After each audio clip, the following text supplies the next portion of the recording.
Hi beautiful people, welcome back to my YouTube channel. This is me guys, we Sanu and you are watching Sun Non-Stop. तो guys again I'm back with another amazing video. आज की जो हमारी video, इस video के अंदर major गौरव आर्या हमें ये चीज एक्सप्लेन करेंगे कि सबको पता है कि जो है वो इस टाइम ईरान और इजराइल की जो है वो वॉर चल रही है, ठीक है। और मेजर गौरव आर्या ये चीज एक्सप्लेन करेंगे कि ये जो वॉर है वो किस तरह से इंडिया के ऊपर जो है वो असरअंदाज हो सकती है या हो रही है। इससे इंडिया को फायदा होगा, नुकसान होगा, ये सारी चीजें वीडियो के अंदर जाके पता चलेंगी। लेकिन उससे पहले guys like subscribe and share करते जाएगा। बाकी की बातें साथ साथ वीडियो के लास्ट में, मेक श्योर वीडियो को स्किप नहीं करना तुम लोगों ने। तो लेट्स स्टार्ट। और मेजर गौरव आर्या की बातों को सुनने के लिए बहुत बड़ा जिगरा चाहिए, बहुत इंसल्टिंग वे होता है कभी कभी इनका। तो let's start the video guys. जब ईरान और इजराइल की लड़ाई होगी, और अगर ईरान और इजराइल की लड़ाई होती है तो after all how will it impact India, हमारी जिंदगी पे किस तरीके से इसका लोड पड़ेगा, इम्पैक्ट आएगा। इजराइल जवाब देता है ईरान को। इजराइल कहता है नहीं ठीक है साहब, आपने 180 से लेकर 200 बैलिस्टिक मिसाइल मारी हैं, अब हमें आपको जवाब देना है। स्ट्रेट ऑफ हॉर्मुज की ये तारीफ है साहब कि भारत का more than 85 to 90% oil and gas का जो मामला भारत का है वो स्ट्रेट ऑफ हॉर्मुज से आता है। ईरान को पता है, इसीलिए ईरान के एम्बेसडर ने बात ये बोली है, हाल फिलहाल में पिछले 24 घंटे में उनका स्टेटमेंट आया है कि साहब भारत कुछ करे। अगर ये जो लड़ाई ईरान की है ये पाकिस्तान में घुस जाती है लड़ाई, तो भारत को कोई इशू नहीं है। पूरे पाकिस्तान में कलेश हो जाता है, भारत को कोई लेना देना नहीं है। I don't think it will impact us. हमारी फोर्सेस इतनी स्ट्रांग हैं कि हम इनको संभाल लें।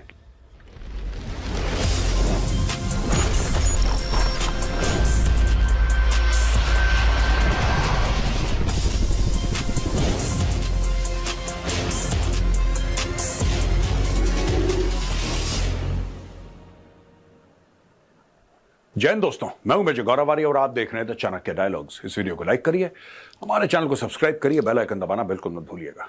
दोस्तों आप लोगों ने काफी डिमांड करी कि साहब भारत पे क्या असर आएगा जब ईरान और इजराइल की लड़ाई होगी, और अगर ईरान और इजराइल की लड़ाई होती है तो after all how will it impact India, हमारी जिंदगी पे किस तरीके से इसका लोड पड़ेगा, इंपैक्ट आएगा। तो ये मैप हमने तैयार करा है दोस्तों, और इस स्मार्ट बोर्ड पे मैं आपको समझाऊंगा कि एक्चुअली भारत कि इन्वेस्टमेंट कहां कहां है। इन्वेस्टमेंट सिर्फ ऐसा नहीं कि चाबहार पोर्ट पे भारत ने अरबों रुपए डाल दिए और अरबों डॉलर डाल दिए, इसकी वजह से नहीं।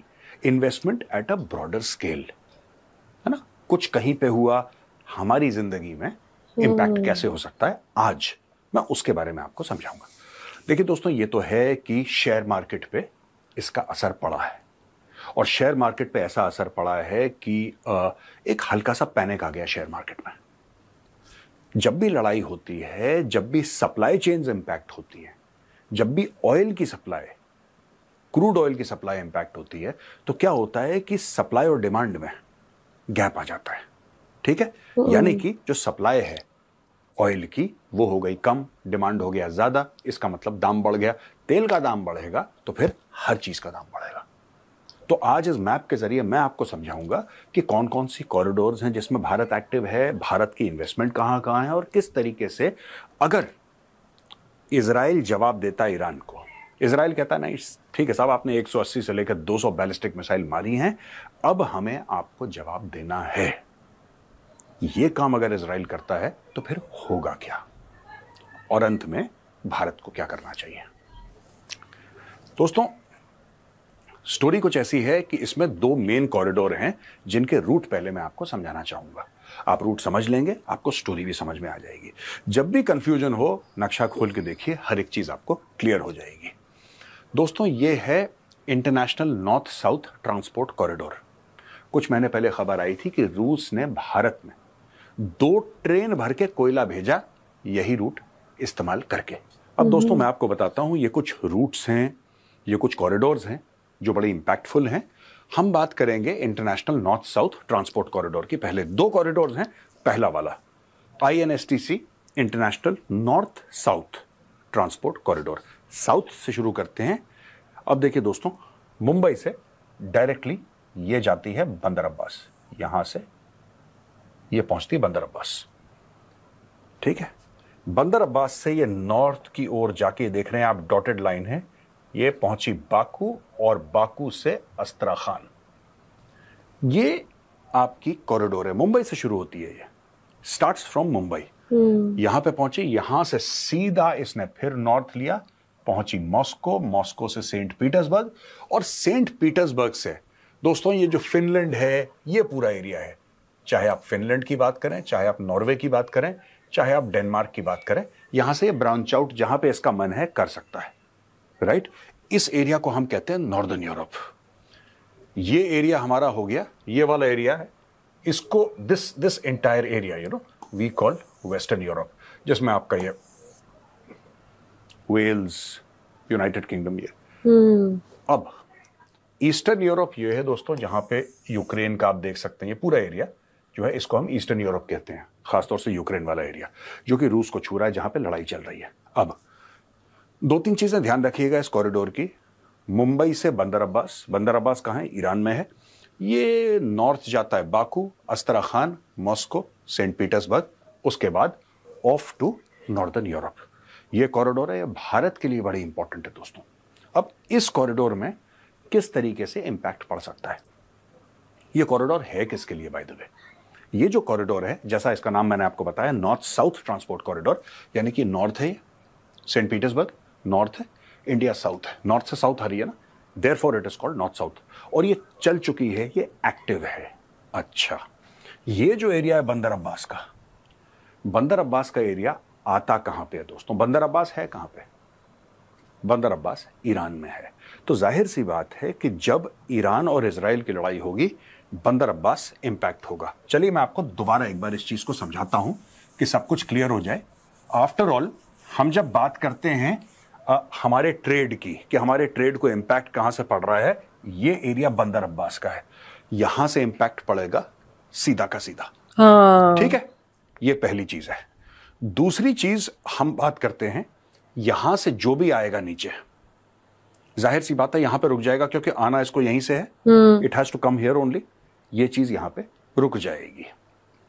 अब दूसरी चीज है कि ये है स्ट्रेट ऑफ हॉर्मुज। ये जो स्ट्रेट ऑफ हॉर्मुज है, इस चीज का आप ध्यान रखना, ये बड़ी इंपॉर्टेंट चीज है। स्ट्रेट ऑफ हॉर्मुज, ये वाला एरिया आप लगा लीजिए, ये बीच वाला एरिया, ये straight of Hormuz. Straight of Hormuz की ये तारीफ है साहब कि भारत का more than 85 to 90% oil and gas का जो मामला भारत का है, वो स्ट्रेट ऑफ हॉर्मुज से आता है।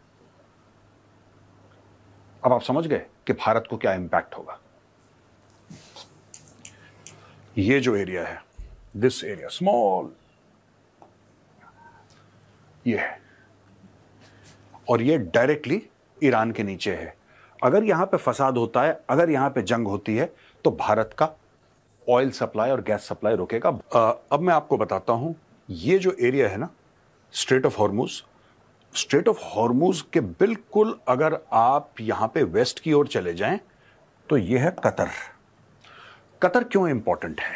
कतर इसलिए इंपॉर्टेंट है, कतर वही जगह है जहां पे हमारे 8 नेवी वालों को पकड़ लिया था और सजाए मौत सुनाई थी। फिर डोवाल साहब गए, फिर उनको छोड़ा गया, फिर बाद में मोदी जी उनके जो अमीर है, जो शेख है कतर का, उससे मिले।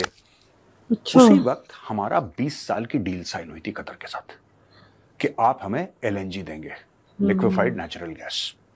तो ये भारत की जो गैस है, वो बहुत भारी मात्रा में कतर से आती है। और अगर हम कहते हैं कतर से आती है, तो कतर से आती कैसे है? मुंबई आती है ना, कतर से आती है तो यहीं से आती है, इधर ही से आती है। This is the straight of Hormuz. Straight of Hormuz में अगर फसाद होता है, तो भारत में गैस के दाम बढ़ेंगे, ये बात तय है। अच्छा, क्या ये सारी चीजें ईरान को पता है? बिल्कुल ईरान को पता है, इसीलिए ईरान के एम्बेसडर ने बात यह बोली है, हाल फिलहाल में पिछले 24 घंटे में उनका स्टेटमेंट आया है कि साहब भारत कुछ करे, भारत कुछ करे और इजराइल को मनाए, इजराइल को पुचकारे, इजराइल को बोले यार ये सब लड़ाई झगड़ा बंद करो, इसमें कुछ हासिल नहीं है। ऐसा क्यों कह रहा है ईरान? क्या ईरान एक जिसको कहते हैं कि दिल का भला हो गया है ईरान? नहीं, ईरान को पता है यहां पर फसाद होगा, भारत के इंटरेस्ट में पीस है, क्योंकि भारत में हर चीज के दाम बढ़ जाएंगे। जियोपॉलिटिक्स में दोस्तों हर चीज कनेक्ट रहती है। अब हम आते हैं दूसरा, ये है India Middle East Europe economic corridor. तो India Middle East Europe economic corridor दोस्तों, ये भी यहां से आता है, बिल्कुल यहां, ये भी मुंबई से शुरू हो रहा है, ये मुंबई से शुरू हो रहा है यहां पे दोस्तों, राइट। और यहां से ये हल्का सा साउथ वेस्ट आएगा, राइट। और साउथ वेस्ट ये देखिए, ये ओमान, यूनाइटेड अरब एमिरेट्स का ये एरिया है। और यहां से होते हुए, रियाद से होते हुए ये ऊपर चला गया जॉर्डन, और जॉर्डन से चला गया इजराइल, और इजराइल से सीधा पार करके ये देखिए हाइफा पोर्ट है यहाँ पे, अदानी वाला पोर्ट जो है ना, यस, ये पहुंच गया ग्रीस। ग्रीस कहां पे है? ग्रीस यूरोप में है दोस्तों, ग्रीस यूरोप में है, यानी कि भारत की ट्रेड यूरोप से, अच्छा ग्रीस एक बार ये पहुंच गया, फिर ग्रीस से ये यहां पे it can go to eastern Europe, it can go to western Europe, it can go to northern Europe, यानी कि कहीं पे भी जा सकता है यहां से यार, यहां पे जाए जैसे भी जाए। एक बार यूरोप पहुंच गया, उसके बाद इंफ्रास्ट्रक्चर अच्छा है, आप पहुंचा सकते। ये जो मामला है ना, India middle east Europe economic corridor, दोस्तों इसको मैं एक बार आपको दोबारा समझाना चाहता हूं कि अगर लड़ाई होती है तो हमें किस प्रकार से ये इंपैक्ट करेगा।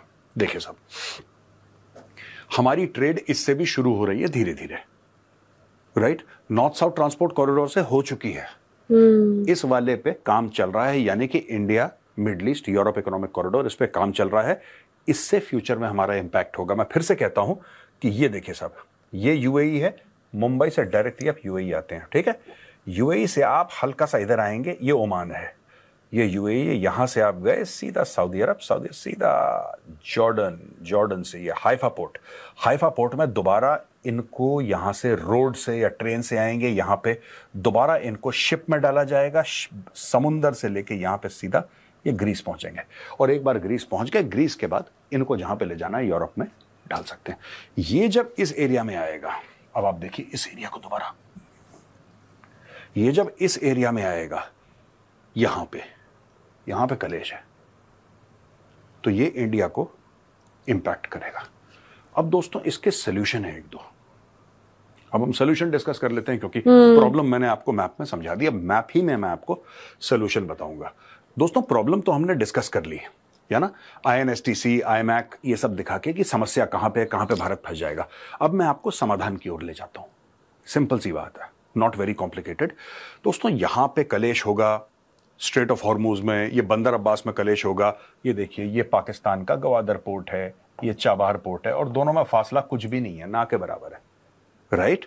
अब आप मुझे एक बात बताओ, अगर ये सब यहां पे लड़ाई होगी और यहां से इंडिया को इंपैक्ट होगा, जो कि सबसे पॉपुलेटेड देश है पूरे दुनिया में, 1.4 बिलियन से ज्यादा यहां पे लोग रहते हैं, एनर्जी क्राइसिस होता है, हम जिसको नॉन ट्रेडिशनल सिक्योरिटी कहते हैं। एक तो सिक्योरिटी होती है दोस्तों ट्रेडिशनल सिक्योरिटी, जिसमें आपके राफेल भी आ गए, आपके INS विक्रांत भी आ गया, इसमें आपके हेलीकॉप्टर भी आ गए, भारतीय सेना भी आ गई, नेवी, एयरफोर्स, ये ट्रेडिशनल सिक्योरिटी है। नॉन ट्रेडिशनल सिक्योरिटी क्या होती है? नॉन ट्रेडिशनल सिक्योरिटी होती है एनर्जी की, वाटर की, फूड की, यानी कि ये भी सिक्योरिटी में शामिल है, लेकिन नॉन ट्रेडिशनल सिक्योरिटी है, राइट। ये नॉन ट्रेडिशनल सिक्योरिटी है। भारत की नॉन ट्रेडिशनल सिक्योरिटी खतरे में पड़ जाती है। भारत को कोई फिजिकली हार्म नहीं है, भारत को कोई ऐसा नुकसान नहीं है जिससे आप बोलेंगे साहब भारत पे ही अटैक हो गया है, कुछ हो गया।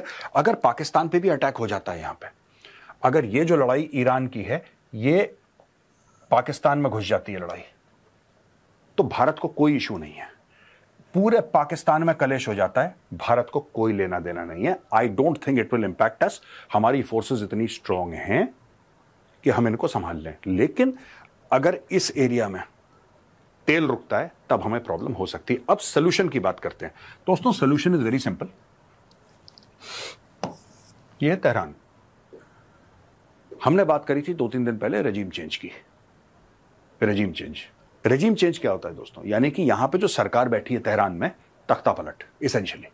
यानी कि ये कह रहे हैं कि साहब ईरान के लोगों से हमें कोई परेशानी नहीं है, हमें परेशानी खमेनेई से है। इसको हटाओ, अपने मनमर्जी की सरकार लेकर आओ, तुम्हें जो करना करो, तुम्हारा देश है, राइट। आज की तारीख में ईरान ने एक गेम खेला। गेम क्या खेला? अब मैं आपको ईरान का गेम बताता हूं। ईरान ने, ये देखिए, ये है तेहरान। तेहरान ने इराक में, तेहरान ने सीरिया में, तेहरान ने लेबनान में, तेहरान ने यहां पे इधर कोने में, हर जगह इन्होंने यहां पे ये क्या है साहब? ये हुती हैं, ठीक है। यहां पे मैं लिख देता हूं H, आपको याद रहेगा, हुती हैं यहां पे साउथ यमन में। इस पूरे एरिया में, ये रेड सी वाला एरिया जो है, इधर पूरा का पूरा तेहरान ने अपना जोर और अपना दबदबा कायम करके रखा है। कैसे? डायरेक्टली नहीं दोस्तों, आतंकवादी भेज के, ठीक है। कहीं पे हुथी हैं, कहीं पे इनके हिजबुल्लाह है, हमास है, ये सब इनके थ्रू, और ऐसे दर्जन भर प्रॉक्सीज, दर्जन भर टेरर आउटफिट्स पूरे मिडिल ईस्ट में ईरान ने फैला रखे हैं। अब होगा ये कि जब ईरान में तख्ता पलट की बात होगी कि साहब ईरान में तख्ता पलट है और ईरान में एक दूसरी सरकार आएगी, उससे सारी की सारी चीजें काम डाउन हो जाएंगी। यहां पे अगर हम ये बोले कि भाई ईरान के, आपके तेहरान के आसपास न्यूक्लियर रिएक्टर हैं, या आपके पास यहां पे न्यूक्लियर है, यहां पे न्यूक्लियर है, यहां पे न्यूक्लियर है, आप अगर इन पे अटैक करेंगे, राइट, ईरान क्या करेगा? सबसे पहले ईरान इसको चोक कर देगा, स्ट्रेट ऑफ हॉर्मुज। उसको पता है कि दुनिया भर की ट्रेड यहां से बहुत इंपैक्ट होगी, हाहाकार मचेगी, हाहाकार मचेगी। भारत डायरेक्टली फोन करेगा, देखो यहां से फोन गया भैया, दिल्ली से फोन जाएगा इजराइल, यार क्यों लड़ रहे हो?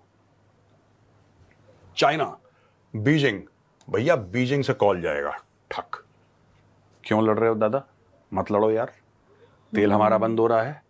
ये आप लगा लो, यहां पे और जगह हैं आपके, एक कॉल बेचारा श्रीलंका भी करेगा, यहां से मलेशिया से, यहां से भाई थाईलैंड से, ये कंबोडिया, आपका जापान, ताइवान, फिलीपींस, ये पूरे रेड एरोज जितने भी हैं ना यहां से, टकाटक, क्योंकि वो सारे ऑयल वहां से लेते हैं, ठीक है ना। ये सिंगापुर से सारे रेड एरोज, यानी कि पूरा दुनिया जो है मिल के इजराइल को, ठीक है, ये बोलेगी कि बंद करो लड़ाई, बंद करो लड़ाई। अच्छा, इजराइल बोलेगा यार ये बड़ी अच्छी बात है, जब ईरान का मन चाहे हमारे ऊपर बैलिस्टिक मिसाइल, हम जो बात कर रहे थे, अब आप ये ध्यान से देखिएगा, अगर आप इस पूरे एरिया को देखेंगे तो आपको पता लगेगा कि जो इजराइल ने ऑपरेशन करे हैं, इजराइल ने कोई ऑपरेशन ईरान के खिलाफ नहीं करा दोस्तों। इजराइल ने अभी तक ईरान को नुकसान नहीं पहुंचाया, डायरेक्टली ईरान की जमीन पे अटैक नहीं करा, ईरान ने इजराइल की जमीन पे अटैक करा। ईरान कह रहा है कि तुम, अच्छा ये चीज इनको समझ में नहीं आ रही, मैं एक मिनट आपको ना थोड़ा सा इसको डिटेल में बता देता हूं। इसको थोड़ा सा हम बड़ा कर देते हैं और इसको भैया कर देते हैं ऊपर, राइट। दोस्तों ये मैप में आपको बताता हूं, ये जरूरी है समझना, ये इजराइल है यहां पे। अब देखो, है ना, ये यहां से ईरान जो है, चाहे यहां पे हूथी हो, यहां पे हमास हो, यहां पे हिजबुल्लाह हो, कोई भी हो, ये सारे के सारे यहां से ईरान से कंट्रोल्ड है, तेहरान से कंट्रोल्ड है। इजराइल ने जो भी वार करा है, हिजबुल्लाह के खिलाफ करा है, हमास के खिलाफ करा है, यहां पे हूथियों के खिलाफ करा है, ईरान के खिलाफ तो कुछ नहीं करा अभी तक, ईरान के खिलाफ नहीं कर रहा हो। अब जो ईरान है वो अपने प्रॉक्सीज के थ्रू लड़ाई लड़ रहा है, और इसने दुनिया को, एटलीस्ट मुस्लिम दुनिया को, यह कन्विंस कर दिया है कि भाई देखो, अगर तुम इनके खिलाफ लड़ रहे हो ना, इसका मतलब तुम ईरान के खिलाफ लड़ रहे हो, अगर तुम हमास वालों के साथ लड़ रहे हो, इसका मतलब तुम मुसलमानों के साथ लड़, जबकि ऐसा कुछ है नहीं। ये सारे के सारे प्रॉक्सीज हैं, किराए के टट्टू हैं, जो कि ईरान के पैसे से लड़ते हैं। तो इसमें सबसे जो सेफ गेम है वेस्ट के लिए, और जिससे मैं भी पूरा अग्री करता हूं दोस्तों, जो बेस्ट गेम है वो है तेहरान में तख्ता पलट। खोमेनी को निपटाओ, उसको भेजो, यहां पे बगावत करवाओ ईरान में, यहां के लोगों को बोलो कि तुम झंडा ऊपर करके अपना ईरान, अब देखो ना, पूरे शाह ऑफ ईरान वाला झंडा लेके लोग एम्बेसी के बाहर घूम रहे हैं पूरे यूरोप में, अमेरिका में। वो लोग आ गए, आपको क्या लगता है CIA वगैरह उनकी फंडिंग नहीं कर रही होगी, मोसाद उनकी फंडिंग नहीं कर रही होगी? उनके दिल में जज्बा तो है ही, नफरत तो वो करते ही हैं, राइट। और ये लोग बड़े अमीर हैं, बड़े वेल सेटल्ड हैं, और अपने देश को भी मिस करते हैं, लेकिन वापस अपने देश ईरान वो नहीं जा सकते, क्योंकि उनको मार दिया जाएगा वहां पे, whatever the reason. Ideological differences हैं। वो कहते हैं यार कि हमारा देश है यार, let's take it back from these mad mullahs. अब ये लोग यहां पे पूरा का पूरा आप देखेंगे यूरोप में और जगह ये सारी चीजें हो रही हैं, धीरे धीरे बिल्डअप हो रहा है। ये सिर्फ बम मार के तेहरान में, और तेहरान में न्यूक्लियर फैसिलिटीज पे अटैक करके, डोनाल्ड ट्रंप ने बोला कि न्यूक्लियर पे मारो, he has given that statement. लेकिन उससे क्या होगा कि पूरी दुनिया को बहुत नुकसान पहुंचेगा। भारत का तो नुकसान यह है 90%, हमारा 90% खेला ही यहां से यार, तेल का, ऑयल एंड गैस का 90%। जस्ट इमेजिन दोस्तों, तरीका यही है, ईरान के अंदर तख्ता पलट, और ईरान के अंदर ईरान के ही लोग खमेनेई को उसके बाल पकड़ के सड़क पर घसीटें और उसकी कहानी खत्म कर दें। फिर आपका जो स्ट्रेट ऑफ हॉर्मुज है उसमें कोई दिक्कत नहीं है आपको, ठीक है। अरेबियन सी में कोई दिक्कत नहीं है। पर्शियन गल्फ, ये देखिए, ये स्ट्रेट ऑफ हॉर्मुज, दोबारा आपको बता रहा हूं, ये पर्शियन गल्फ है, यहां पे अरेबियन सी वाला एरिया है, फिर आपको कोई दिक्कत नहीं है। फिर आपका जो कॉरिडोर है, दोनों कॉरिडोर में आपके कोई दिक्कत नहीं है, ठीक है। नॉर्थ साउथ ट्रांसपोर्ट कॉरिडोर में कोई दिक्कत नहीं है आपके। India Middle East Europe economic corridor में कोई दिक्कत नहीं। और फिर इंडिया कुछ हद तक, देखिए 100% तो कभी नहीं होगा, लेकिन कुछ हद तक इंडिया इन सबसे आइसोलेट और इंसुलेट हो सकता है। तो दोस्तों, ये था आज का छोटा सा वीडियो। मैंने सोचा कि आप लोगों को समझा दूं किस तरीके से भारत पे इंपैक्ट पड़ेगा, कौन सी जगह से भारत पे इंपैक्ट पड़ेगा, और किस तरीके से हम इसको मिटिगेट कर सकते हैं। ओके गाइस, आपको भी वीडियो पसंद आए तो जरूर लाइक कीजिएगा। मेजर गौरव आर्या ने बहुत ही डिटेल से, बहुत अच्छे से, जैसे खान सर समझाते हैं ना वैसे ही समझाया है, और बहुत ही अच्छे से समझाया है। और एक हिसाब से जो है ना, एक किसी बंदे को अगर नहीं समझ आती ना, तो वो जब मैप के साथ और सारी ड्राइंग वगैरह बना के, एरोज वगैरह बना के वो सारी चीजें दिखाई जाती है, तो फिर एक्सक्यूज मी, तो फिर जो है ना वो जल्दी से समझ आ जाती है। तो अभी जो है वो जाहिर बात है, ईरान से सबको ऑयल सप्लाई होता है, जितनी भी एशियन कंट्रीज है, ठीक है। अब वहां से तेल सप्लाई होना बंद हो जाएगा और फिर हर जगह तेल की कीमतें भी बढ़ जाएंगी। तो जाहिर बात है डायरेक्ट वे में सब जो है वो इसराइल को ही कॉल करेंगे कि भाई बंद कर दो जंग, ठीक है, हमें वहां से तेल सप्लाई होना जो है वो रुक गया है। तो आप लोगों को आज की वीडियो कैसी लगी, आप लोग भी अपनी रेकमेंड सेक्शन के अंदर जरूर दीजिएगा। चैनल को सब्सक्राइब, वीडियो को लाइक, शेयर जरूर दीजिएगा। चलिए, कैसे मिलता है नेक्स्ट वीडियो के अंदर। Bye bye. मेरे माइक को ही लग गया मेरा हाथ। Bye bye guys.